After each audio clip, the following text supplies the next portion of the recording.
40 বছৰীয়া এজন মেট্ৰিকৰ ছাত্ৰ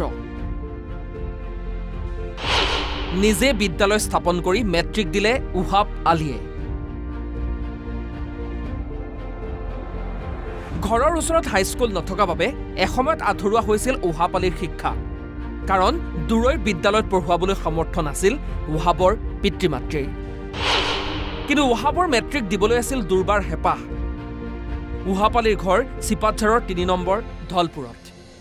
চৰাঞ্চলত ঘৰ হোৱাৰ বাবে শিক্ষা লাভত অসুবিধাৰ সন্মুখীন হৈছিল উহাবৰ দৰে বহু শিক্ষাৰ্থী গতিকে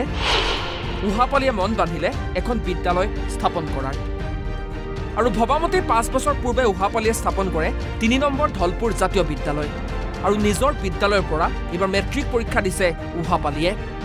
উহাবৰ লগত পৰীক্ষা দিছে বিদ্যালয়ৰ মুঠ ৪৫ গৰাকী ছাত্ৰ-ছাত্ৰীয়ে স্কুলখন চলাই আছো ধৰকচোন ৩ নম্বৰ ধলপুৰ জাতীয় বিদ্যালয় বুলি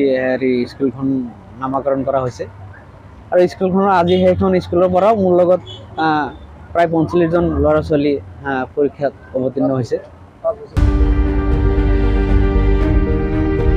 শনিবাৰে বাহগৰা গণেশ কুঁৱৰী জনজাতি উচ্চ মাধ্যমিক বিদ্যালয় পৰীক্ষা কেন্দ্ৰত পৰীক্ষাত বহিল উহাব বিগত 5 বছৰে উহাবৰ বিদ্যালয়খনৰ উত্তীৰ্ণৰ হাৰ ১০০%।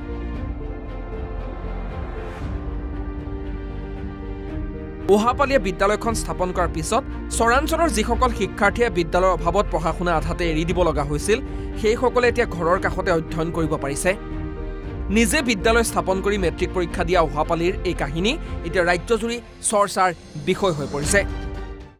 মই আগৰ পৰাই তাৰমানে 1999 চনত মই পঢ়া এৰিছিলোঁ যদিও এৰিছিলোঁ মোৰ তাৰমানে মনত ইচ্ছা আছিল আৰু তেতিয়া তাৰমানে আমাৰ সেই অঞ্চলত হাইস্কুল পঢ়িবলৈ তাৰমানে স্কুল নাছিল তেতিয়া আৰু মা দেউতাকৰ আৰ্থিক অৱস্থা বেয়া আছিল গতিকে আমাক বাহিৰত পঢ়াব পৰা নাছিল কিন্তু মোৰ মনত এটা হেঁপাহ আছিল যে মই মেট্ৰিক পৰীক্ষাত অৱতীৰ্ণ হ'ম সেই বুলি মই 2009 চনত আমি নিজাববীয়াকৈ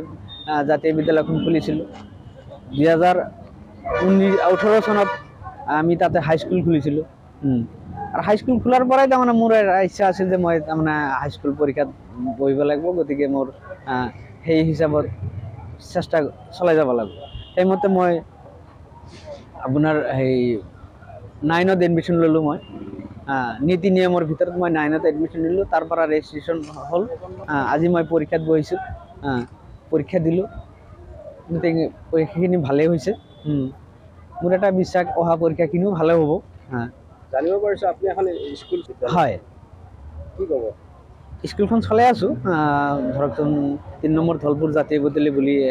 স্কুলখন নামাকৰণ কৰা হৈছে আৰু স্কুলখনৰ আজি সেইখন স্কুলৰ পৰা মোৰ লগত